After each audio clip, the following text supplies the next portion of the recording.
Today, I'm taking you to paint in my backyard with me, and we're gonna paint this little bowl of eggs. It feels like such a luxury when eggs are like $8 a dozen. But I made some boiled eggs and they were just sitting there, and I loved the dusty blue against the brown eggs because normally we get the white eggs, but they were sold out. So I thought this was a good opportunity to paint a still life in watercolor and enjoy some sunshine and quite the breeze outside. But I really struggled with this. It almost seems like it could have been better if I took a picture because then I would know what angle I'm painting. But instead, I was like, oh, am I painting from the top down or am I painting from a side view? And I kind of switched back and forth, but I think you can tell what it is. I did go back and forth. Like, I don't think anyone could even tell this is a bowl of eggs. And also, I was kind of just trying to get some little speckles on there, and it did not go as planned. So I tried to cover up the bowl, but it wasn't flicking off of the paintbrush. So I got a few speckles in there, but then it also covered beside the bowl. So I decided to paint the table as well, and then a shadow. And so it just kept going. It took me like 15 to 20 minutes, but I am speeding this video up for you. And we do live in the desert, so there's not really grass. Sorry, everything just looks kind of weird. And I didn't clean up the hose today. We had the hose in the ground for watering plants, but we're about to move, so we're taking that apart. So you're just seeing how it is.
And this is just me struggling to mix paints and also get them dark enough, especially because I didn't let it dry in between. And so I'm putting it onto wet paper. So it's my own fault.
I'd love to know what you're working on if you're also painting today.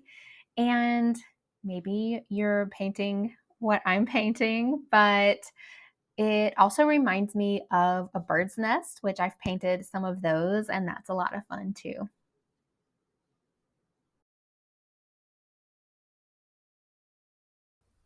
Another Instagram artist that I love is My Dreamy Illustrations, and she does digital illustrations. And she has a very clear and consistent style, and it's very lovely. And she's very active in her stories and everything. So she is a lot of fun to follow and just scroll through her feed. It's beautiful, like feminine, and like a lot of yellows and pinks and very pretty. She also does a lot of art challenges, and I've participated in some of them, and it really helped me. Even though I do watercolor and most of them were doing digital art, it still gave me ideas of different things to paint and when, and people to share them with. And they would comment and look at mine, and it was fun to see what their interpretation of the challenge was. So, you might want to give those a try as well. So I hope you'll check her out. I will link to her Instagram in the description.